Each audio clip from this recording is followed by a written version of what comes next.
was the tomb of Jesus discovered with his bodily remains inside, disproving the resurrection and all of Christianity?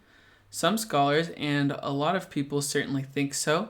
Today I'm going to be explaining what the Talpiot tomb is, why some scholars think it is the tomb of Jesus, disproving the resurrection, and why I don't find their claims convincing. So let's get right into the video.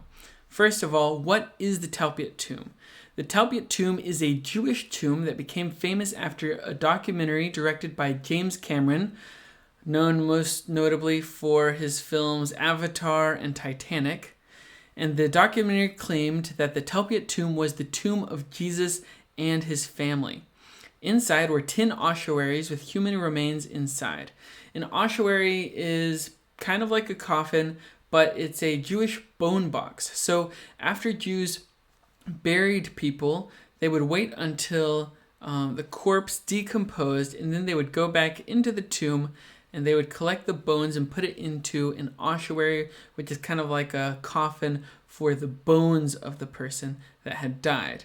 So in the Talpiot tomb, there were 10 ossuaries, and some of the ossuaries had the names of Jesus and his family members written on them. And some people think it's so improbable that all these names would be there that they say it must have been the tomb of Jesus and his family.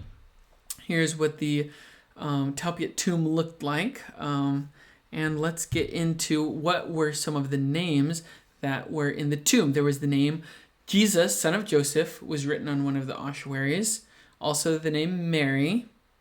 And Mary, known as the Master, was written on one of them. And the people who made the documentary speculated that this was Mary Magdalene and that she was actually married to Jesus. And that's why she was in the family tomb of Jesus. There's also the name Matthew and the name Joseph, which is short for Joseph, and that is actually the name of one of Jesus' brothers if you read Mark 6:3, and also the name Judas, which was also the name of one of Jesus' brothers. Most Christians refer to him as Jude because that's a nickname for Judas, but Joseph and Judas are both names of Jesus' brothers. So we have a lot of important names. We have Joseph, Mary, and the names of two of Jesus' brothers, and the name of Jesus himself inside the tomb, which is why some people thought that this must be the tomb of Jesus' family, therefore proving that Jesus never actually rose from the dead. Also, another interesting clue to the puzzle is the James ossuary. So I've talked about the James ossuary before in one of my videos, but basically, one of the 10 ossuaries from the Talpiot tomb went missing.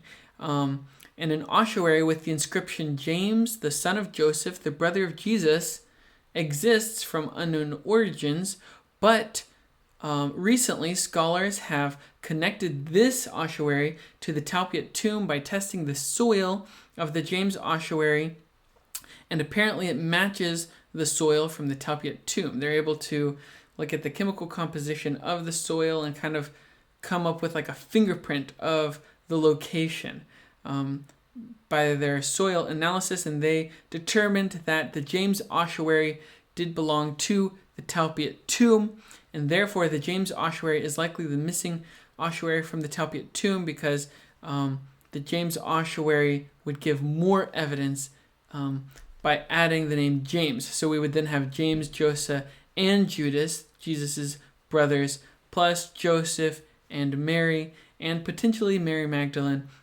giving strong evidence that this is the family tomb of Jesus. Now, on the face of it, the claims sound very convincing and troubling for people who believe in Jesus' resurrection, that Jesus' tomb was empty after he raised from the dead. However, there are some important problems with this theory, which are the reasons why most scholars do not accept the Talpiot tomb as actually being the family tomb of Jesus. First of all, the name Jesus was very common. So having the name Jesus in a tomb is not itself a big deal because I think we have over 20 different ossuaries with the name Jesus on them. Jesus was a very common name back then, and so it's not that big of a deal to have the name Jesus. Second of all, it is heavily disputed that the name on the ossuary actually was the name Jesus. Other names such as Hanan have been proposed, and it's because the inscription with the writing on it was not fully intact, and so it's kind of hard to decipher what the name actually was. But if it wasn't even the name Jesus, then that heavily lowers the probability that it was the family tomb of Jesus.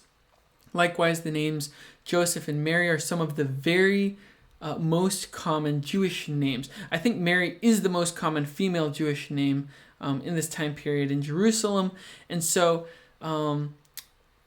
from our perspective, we think when we hear the names Mary, Jesus, and Joseph, we go straight to the Bible stories. But in that time period, these were some of the most common names that Jews had. So it really lowers the probability that this was specifically the tomb of Jesus' family. Likewise, who was the second Mary?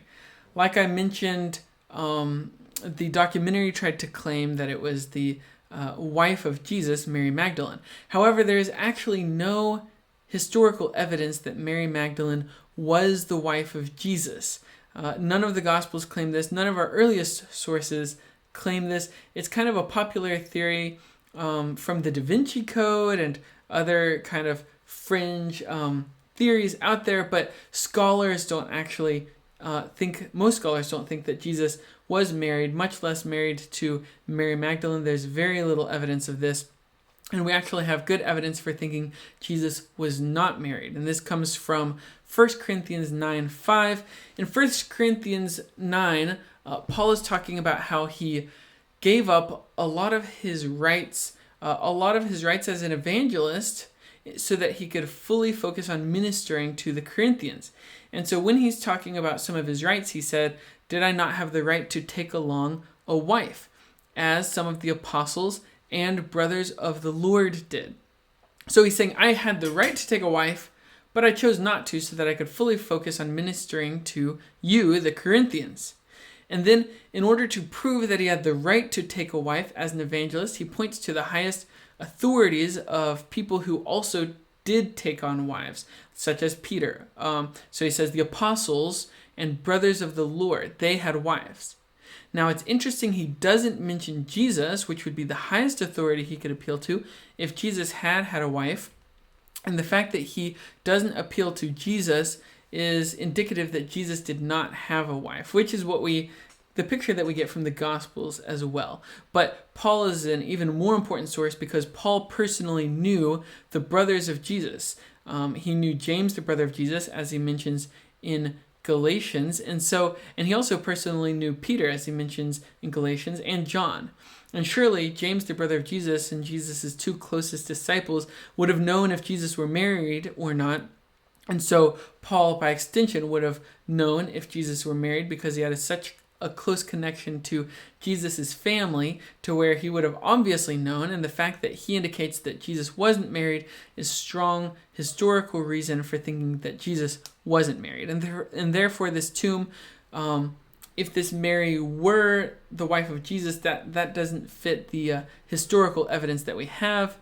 And otherwise, it doesn't make sense why there would be another Mary in the tomb, because who was another Mary that was part of Jesus' family? It doesn't match what we know about Jesus' family, and therefore it lowers the probability that it really is the tomb of Jesus' family. The same goes for Matthew. Who is Matthew? We know of one of Jesus' disciples named Matthew, but it wouldn't make sense that he would be buried in the family tomb of Jesus. That doesn't match. That doesn't make much sense. And so when you start adding in names into the tomb that don't fit with what we know of Jesus' family, it really just lowers the probability that it really was Jesus' family. Of course, some of the most common names like Joseph and Mary might show up, but you start adding in these other names that don't fit historically, and it kind of makes it seem like we're not really dealing with the family tomb of Jesus. But there's even more problems. One of the ossuaries had the name Judah, son of Jesus. Now, while most scholars agree Jesus wasn't married, pretty much all scholars would agree that Jesus never had a son. There's no record of Jesus getting married, much less having a son. That would be a hard fact for the Gospels to miss. The Gospels talk about Jesus, and if Jesus had a son living at the time when the Gospels are being written, it wouldn't make much sense that they would leave out those important details. Or the book of Acts never mentions Jesus having a son. Paul never mentions it. No source that we have mentions Jesus having a son. But if Jesus had a son, surely it would have been mentioned by some of the earliest Christians, and none of them do mention that. You have to remember that the Gospel of Mark was written about 30 to 40 years max after Jesus' death. So Jesus' son would likely still be alive or recently died, and so it would be hard for people to have forgotten that Jesus had had a son by the time the Gospels are being written. Likewise, if they knew of Jesus' ossuary, they wouldn't have been claiming an empty tomb. So let me explain this. James, the brother of Jesus, was supposedly buried in this Talpiot tomb. Likewise, the son of Jesus was supposedly buried. James was killed, I believe, in the 60s, if I'm not mistaken. Josephus talks about James, the brother of Jesus' death. And so that would mean that in the 60s, that would mean that people still knew where Jesus was buried, and they took James, the brother of Jesus, and put him in the tomb with Jesus. But the problem is that James is one of the key people claiming that Jesus had risen from the dead. And the Gospels describe the tomb of Jesus being empty.